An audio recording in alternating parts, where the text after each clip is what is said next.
Welcome, everyone, to It Tastes Different Gaming Podcast, the podcast with 4 different flavors coming from 4 different gamers.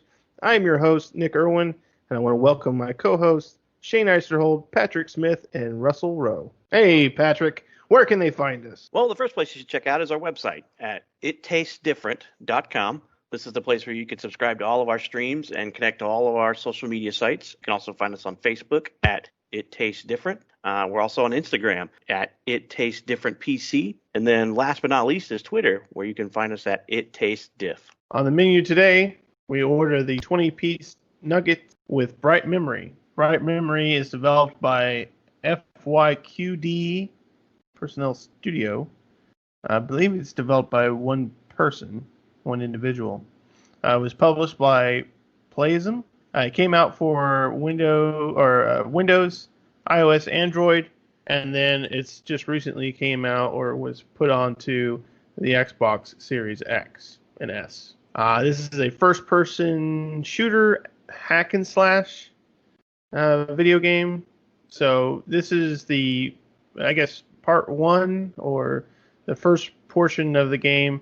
It was released first on Steam's Early Access in January 12th of 2019. And eventually left early access in March 25th of 2020. And of course, it just recently came out on the Xbox Series S and X as a launch title on November 10th, 2020. I guess the first person I'll go ahead and send it to for this particular game is Shane. Shane, what did you think of Bright Memory? I think it had literally every gaming genre, motif, control, ideal ever in it. You had a first-person shooter, you had a platformer-ish, you had, sword play, you had sci-fi, magic abilities, or whatever you want to call it. And the game is very brief, but with all that combined, I enjoyed it. It could have been tightened up a bit, but if this is one dude working on it, got to give him major credit there. The game is overall fun, needs a little work, but if Microsoft is helping them out for their next one, I see this going in good places. The controls for each little thing you do, kind of hard at first because they're trying to do everything, and it gets kind of difficult. But overall, you get the habit of it, and I enjoy it. The story is very House of the Dead, very old. Even sounding, the audio is very House of the Dead. The voice acting is definitely House of the Dead, quality. But that's what I think made it fun, though. It kind of gave you an arcadey flashbacks, so it's pretty cool that way. I like to see where they're going with it. My biggest gripe about it would be is for the money you are getting, your money's worth. You pay, what was it, $5 we paid or $8? And took me about an hour and 15 to beat it the first time. Took me 29 minutes and like 30 some odd seconds the second time. So you get your money worth, which isn't much there. So that's probably the biggest con about it. What do you think, Pat? Yahtzee. This game was not for me. I didn't like it at all. It was a slog for me to even get through half an hour of this game. I don't know. It was really bad in my opinion. I would agree with Shane. It looks like they took every aspect of a game and threw it into a big pot and stirred it with a spoon and spit it out. I mean, it was everything from combat rated specials where you do so many specials and you get a rating, like so many of those other games like Devil May Cry and stuff like that. But the hack and slash felt generic and garbage. The enemies looked and fought generic. They all seemed stuck on rails, and it was bad. For me, it was money not well spent, even though it was $8. I got maybe 30 minutes into it, and I was just like, this is bad. I can't spend any more of my time on this game. It felt like a waste of time. I don't know how to explain it. It's basically hack and slash shooter. So basically you hack and slash stuff, you shoot things, you have special abilities and powers that you spec into, and with little direction, to be honest, from the game itself. It's a short game, and yes, it was developed by one guy, and it looks pretty decent for what it is. But from what I understand, that's because he stole some enemies and likenesses and stuff without basically paying the people he did it from. So I mean, he used other people's designs. So I don't like this game. It didn't perform for me. It didn't play well for me. I thought the controls were extremely sloppy. The way that they rated combat was stupid, and the abilities were just generic. I got an EMP blast. I got a sword slash. I've got to stab my sword in the ground, and it knocks everybody away from me. It was just simplistic and dumb. The characters made no sense. The story had little to no story. So to me, it it was worth $1.99, and that's where it should have been, the $1.99 bit. So, I will not be purchasing Infinite unless we're reviews if we have to do it for a review. So I'm not sold on this franchise at all. So it's I saw lots of issues. I don't know about you guys, but it didn't feel like it was supposed to be optimized for Series X, but I didn't see a whole lot of optimizations. There were moments where it looked pretty, but it's poor animation. The game was bland. Lots of weird visual artifacts and clippings and defects. So for me, I thought it was a pretty low performing game for me. Russ, what'd you think? I mean, it was what it was. It's really not anything that's going to change the standard of anything. It's a very old game to begin with. Kudos to the guy, like we said, even though he may have taken some things and some liberties with some things within the game. Kudos to the guy that he developed a game all on his own. I'm not going to say that it's a terrible game, but it is a very basic game. It feels like a mobile game, like a phone that one that you buy on your phone that you just kind of like play just for the fun of it. On the mobile app it'd probably be like free or something like that, and you have to like wait to get certain amounts of electricity to be able to run a map or something. But it was simple. I played it. I ran through once. Took me like I think 41 minutes or something like that to run through the first time, and there are some really, really rough mechanic errors within the game. Just the jumping, the movement within some of those things were just really, like Patrick said, very clumsy. But it is what it is. It's a shoot 'em up game. It's a kill type of game, and it felt, another way to describe this game is it felt like it was a demo that used to come in with the old PlayStations and stuff like that, like a little demo game or something like that came in there, and you just played it real quick. You're like, oh, that's pretty cool, but definitely not anything. It did not excite me for the Infinite series coming up. I'm kind of with Pat on that. I mean, it was great for us for a little filler, for a little review. But when I say great, I'm just saying it was okay, really. I'm just trying to be kind because the fact that the guy did it on his own is pretty admirable. But I don't really have much more to add. Yes, it had the abilities. Yes, it had the throw them up in the air, slashy, knock them back, slash, fire. I mean, it was really, really basic. So I am, as well as Patrick just said, I'm not sold on the next game. If this was any kind of indication of what's to come. But I'm going to go ahead and throw it back to Nick now and hear his comments. Yeah, I would have to agree with you and Patrick for the most part. This game was okay. For the price, I guess, I think it was $5. I want to say it was only $4.99. But regardless, I would agree that it probably did deserve to be more than likely just free. It wasn't long enough. First of all, it felt more like a demo than anything. And I think it was kind of showcased in that way. I don't think it was put out there as like a full-fledged game. It was kind of like a part one or technical test, kind of just saying like, hey, I have this idea for a game, and from that one developer trying to get that funding and that support to create something off of what they've done here. So again, like we've all said, kudos to that one person. I mean, for one person, I can't do that, So for that one person to be able to create something that they have created, that's cool.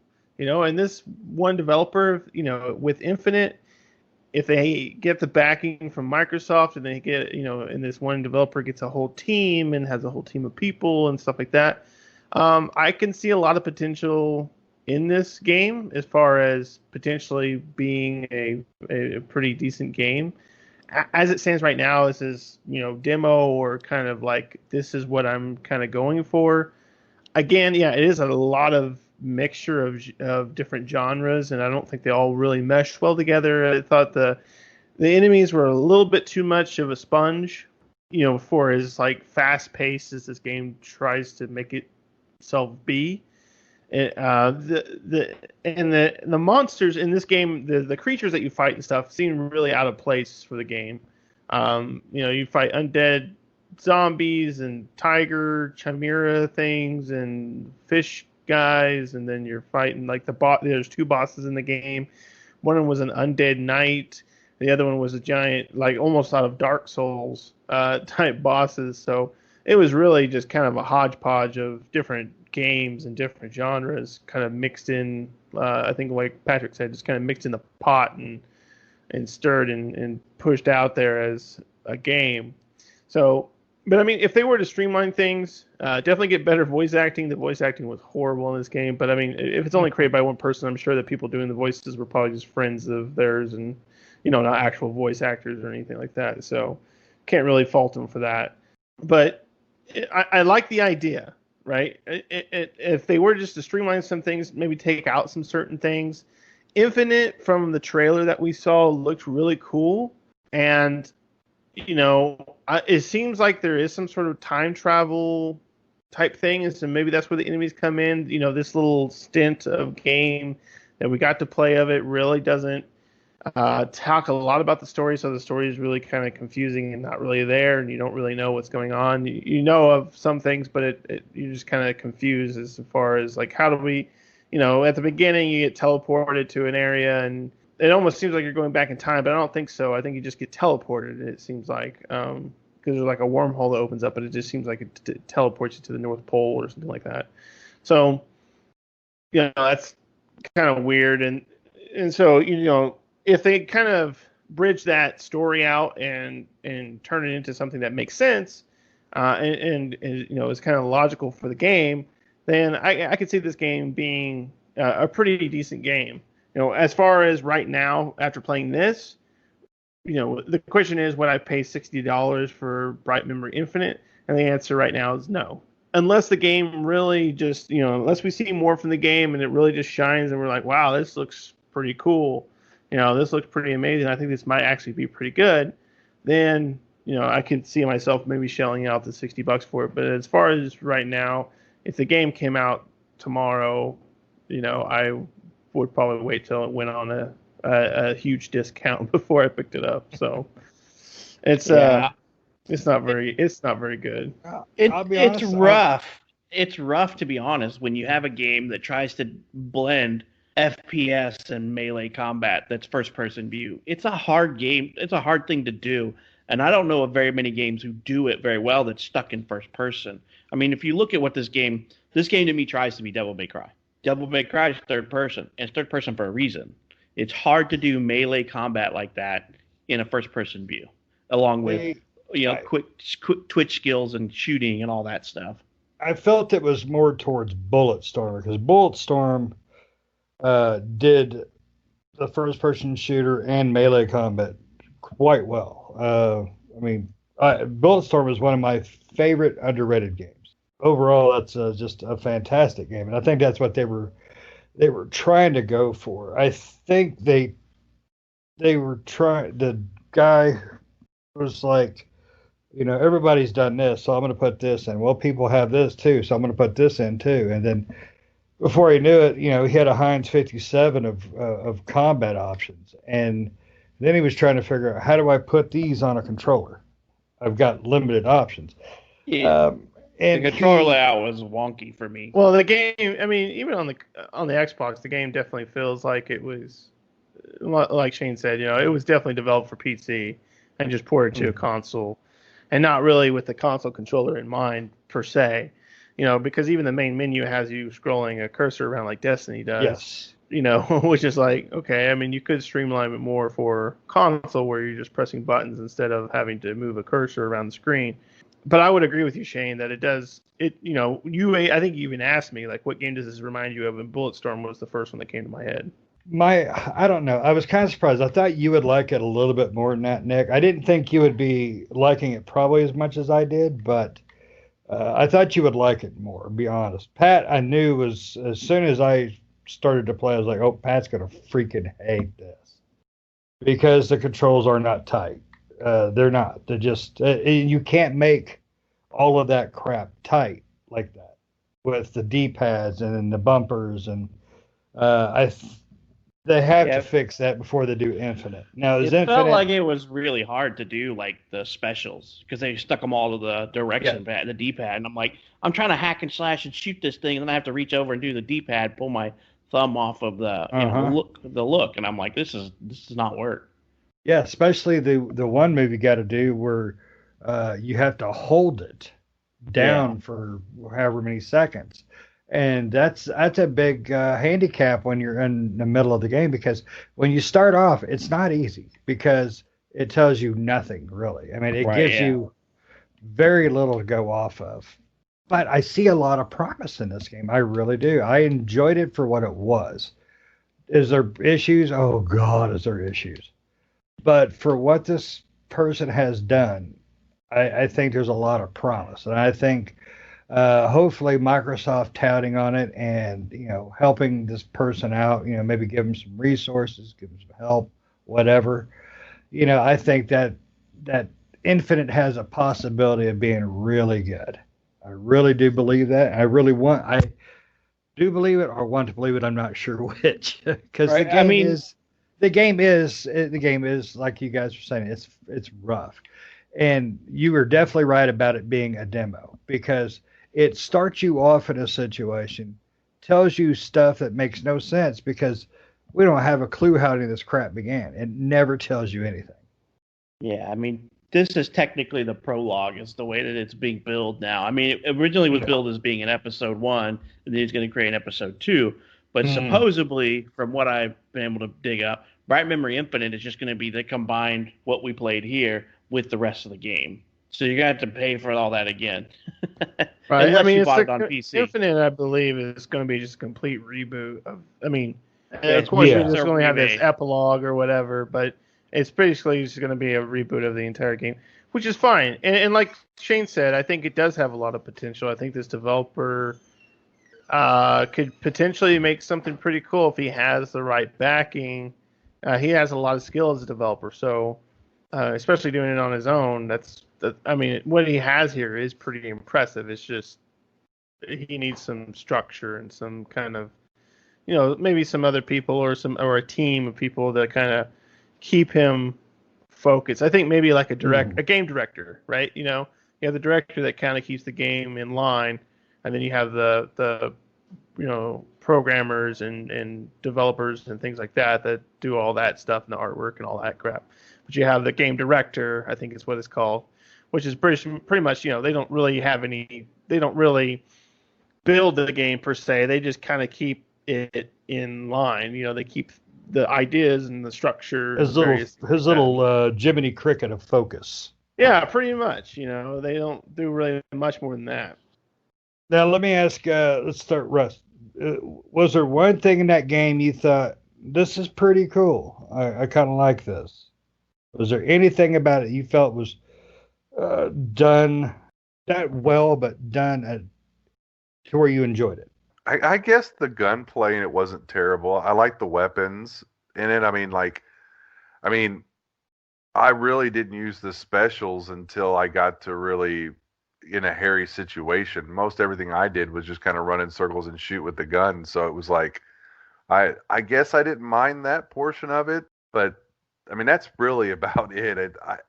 I don't want to just talk bad about the game, because it is what it is. It's the best way I can describe it. But at the same time, that was probably it. Was the gunplay in it? I mean, that's about all I have.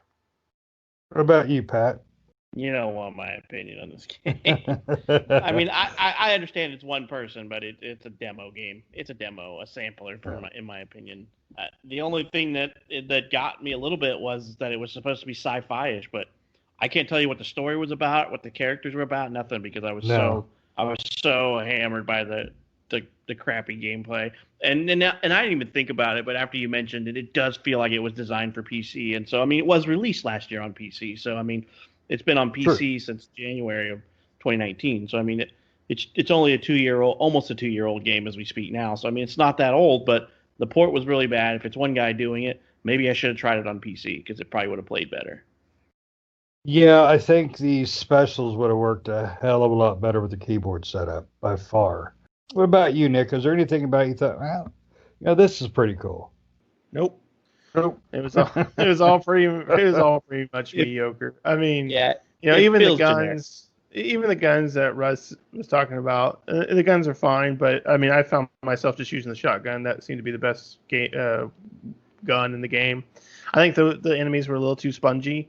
As far as fast paced as this game is supposed to be, or as far as fast paced as it seems like it should be, it felt like even the normal zombie enemies, I had to unload round after round just to take one down. And it felt like that was a little too much for them, because it feels like this game is supposed to be one of those games that just go go go go go. Because you're almost like a ninja with with a sword and a gun. It had a cyber ninja feel too. Right. Yeah. Exactly. And kind of a Ghost Runner feel almost, even though that game came out after. But kind of that aspect where I'm just going and going and going. And I think with the guns are fine and stuff. I think the bullet sponginess of the enemies needs to be toned down as far as that goes. Hopefully Infinite kind of tones that part down. I guess maybe I guess probably the coolest part, in which is hopefully an aspect they really just kind of broaden, is the sword combat. Yes. I thought the sword combat was kind of neat. I guess if I'm kind of thinking about the game now, I think the sword combat was kind of neat. It's kind of a neat idea to have that melee combat with the gunplay. Every game has melee combat, but this is more thought out with the sword and everything like that. So I think if they did some more cool stuff with that aspect and just kind of keep the game going, don't make a bunch of bullet sponges and stuff. And if they want to make bosses, that's fine too, but get rid of the weird, like, undead knight. I don't understand where that comes in. I mean, that's just like ripped out of Demon Souls or Dark Souls, Yeah. And we're going to stick this dude in here. And we're in the forest, it says, but it really looked more like a swamp, but whatever. Forest, swamp, whatever, Yeah, I definitely agree with him. I just feel a little more positive about it than you guys do, but it's not that I don't disagree. It's not that I don't disagree with you guys, but no, I'm not gonna justify it just because I. He's got to justify it because he picked it. He doesn't want to admit he picked the game nobody likes. Nobody likes. Man, don't make me get Golf with Friends too. But no, I think the game gave me a lot of promise for what could be great, the next iteration. But somebody's got to work. My biggest issue with the game was the storytelling, not the voice acting or that. Just I had no damned idea what was going on. Nothing.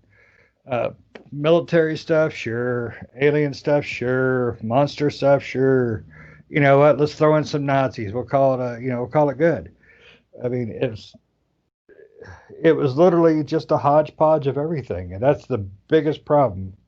Is I didn't understand what the hell was going on, and that's, to me, was the biggest downfall of the game. Everything else not perfect, but I enjoyed it. I got my money's worth out of it, I think. We paid money for it, that's for sure. Cheap date, that's right. That's a good way to look at it too. It is a cheap date. No, Shane, you're the cheap date. That's why you felt it was worth it. But I enjoyed the game overall. I did. It's not a great game. It's decent enough. It's just one of those things that I'm kind of looking forward to Infinite. That's hilarious. That's just great. The comment there was just great.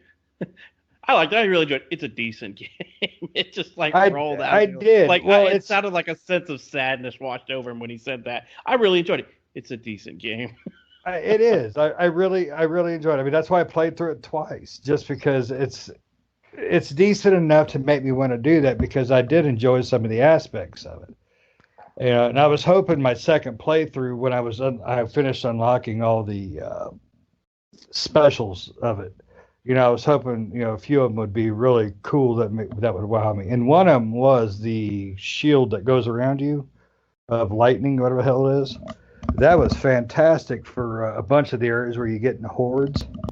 Just kick that booger off, swing that sword, drop the shotty. Those are really fun moments. It's a decent game, and it was enjoyable. I will tell you, I have put more time into golf with friends. Oh, I have put more time with golf and friends in this game. Oh, that's pretty harsh. I mean, I beat the game once, and then I just uninstalled it right after that. I mean, that was pretty much I didn't care to play it again. There was a New Game Plus or whatever we can continue on. I just didn't. Yeah. I played New Game Plus for like 5 seconds because I thought maybe they added something, but no, it's just the game again. And I'm like, I experienced it. I'm done. Yeah, I was hoping they did too. Yeah, I mean, I don't have high hopes for Infinite. Really, I don't. Like I said, if it came out tomorrow, I wouldn't even second guess buying it, or even think about buying it, I should say. And right now, even though we saw that really cool trailer during E3, 2 years ago, whatever, of Infinite. It was a trailer. It was a trailer, and it looked neat. And after playing this, I'm like, ugh. I mean, that trailer does look a lot better, but still, ugh. So, right now, my hype level for Bright Memory Infinite is at a 0. If they start showing... What was it before? Where was it before you played this game? Maybe with the trailer, maybe it was like a 4. So it wasn't that high to begin with. 10? I thought the trailer, out of 10. I thought the trailer looked cool, and I was interested in it. Now I'm not interested at all. But I will, if they come out with more trailer and more gameplay and maybe some story elements, trailers and stuff like that, and the game looks like it might be promising, then, my hype for it might go up a little bit. I don't think it'll ever hit a 10 or anything like that. It's just not a game that, right now with Bright Memory, that's really piqued my interest. But it just depends, if they really show off some good stuff. And like I said, if they have a team behind it, if Microsoft's backing this up and they get him with a team of people and, he has his whole team and money and stuff like that, it could potentially be a pretty cool game. Now, a 10 out of 10, probably not, but definitely a 7, a decent. The only way that I'm playing Infinite is if we're going to review it and it's on Game Pass, or if I get vetoed on the number of people who want to review it. If it's on Game Pass, then I'll play it. Right. That's the only way. It's free. Yeah. Right. But if I have to pay for it, it's going to have to be dirt cheap because I've already been burned on this one. Like 30 minutes worth of time is all I could muster. I had to put it down, which is so boring and so annoying, and it really sucks for an optimized game for the new console. So, yeah, I mean, there was some parts, for the new console in the Series X, there were some, I'm gonna, put imaginary quotes around this. There were some parts of it that looked pretty good, but most of it looked very blurry and very old. Some of the texture models for like the rocks and various things, even in the cutscenes, were very blurry and they kind of stretched out. So I don't know where the X portion of it comes into play. The Series X on it. But pretty much, that's pretty much it. I mean, could this game be played on an Xbox One? Yeah, for sure. No problem. I don't think you had a problem with that. Yeah, you probably could have got this on PS3, 360 era. You probably be honest. Yeah, exactly. You could have put it on a 360 more likely. So in the graphics department, this game ain't banging on that part. Like, oh my god, look at these graphics. No, it ain't there. So yeah, I mean, for anybody, wrap my part up. Anybody listening to the podcast, should I pick this game up? No, you shouldn't. Unless it's free or it's just like super freaking cheap, like maybe $1. Cool. I mean, yeah, you'll get an hour out of it. So $1 for an hour, great. But as it stands right now at $5, Just watch somebody online play it or something. Yeah, or maybe minimum try it wage out out on of it. PC. Try it on PC instead of the console. Yeah, I would definitely if say you're do on that. Steam, it goes on sale a lot. So, Steam, you put it on your wish list on Steam, and I bet it'll be on sale for like $1. well, on Steam, it's pretty highly rated, but on the console, it's like really bad. Everybody's rating it bad on the console, but on Steam for the PC, it's got a really high rating. Yeah, and like we said before, it definitely was made for the PC. That's where it first came out. That's where it was first introduced. So it probably does play better on the PC. Really, I mean, it even playing the game when I first started up at the main screen, I could tell this was a PC game. But they just ported it over, and they did a bad port of it too. They pretty much just ported it over and made it work on a controller. That was pretty much it. They didn't just revamp it for the console. They just mapped it over and said, let's map a controller to it, and that's about it. Well, I wish you guys would have enjoyed it more. I wish the game would have been better, to be honest, too. But, I still have hopes for the next one. But they got a lot of work to do. They really do. I had high hopes for it. I really did. Shane, you know what they say? If wishes and dreams and hopes were buttholes, You could wish upon a star. Brown star? A winking star. The brown star. I tell you what, this podcast has just gone to the toilet. Speaking of which, you get yours just unclogged. like Russ. But no, hopefully the next one will be better. They've got Microsoft behind them, so I have hope. When I first saw the trailer before playing this one, if I put it on my 0 out of 10, of excitement, I'd have gave it a 6. Because it looked pretty interesting, but I also know how trailers are usually full of crap. But after playing this, I'm still at a 4. I still see there's promise in it. Well, you can see that promise to the bank and buy it. All right. Well, I hope it comes out and it's perfect and everybody loves it and you don't get to play it. What are you going to do? Come block it on my console? Yes. We're going to your house and cut off your Wi-Fi. I mean, one thing to think about, though, as well, is we don't know if it has Microsoft's backing, right? I mean, Microsoft did have it on their showcase, but that doesn't mean that Microsoft's putting any sort of money towards the project, right? Mm-hmm. Just because they're at the showcase doesn't really mean anything. It just means they're showing off a game that they find potential in, but it doesn't mean they're backing it. So kind of like they did, Sony did with Shenmue 3. Like, hey, check it out. Sony did put some money into that for the Kickstarter portion. That's why. But I mean, and that's why I never came to Xbox, basically. Shenmue 3, that is. But Bright Memory Infinite, I don't know if Microsoft's backing it at all. It doesn't, from the information I see, it doesn't seem that way. Yeah, I don't think. I mean, they got a grant to make the first one, so I'm not sure. He got a grant to finish the first one, I should say. He got like the what's the grant? The Epic Game Awards, I think, grant. And so basically, he got like $200,000 to help make the first one. By that, so I don't know what he got. $200,000, yeah. Well, I mean, I don't know. I don't know. Do they even say how much he got? I know the grant is $200,000 in all for all the recipients. I don't know how much he got.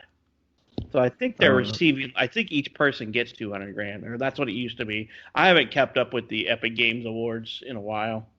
Yeah, I may have to apply. Kind of game you have to have something to show for it. Something. Oh, you have to have something to show for it. Rock, paper, scissors 2.0. Single player, couch co-op only. That's right. All right. Well, I think we got about all we can get out of this one with using profanity. But anybody else got anything to say about her? I have nothing. That's a wrap. Nothing. All right. Thanks for listening. Have a good night.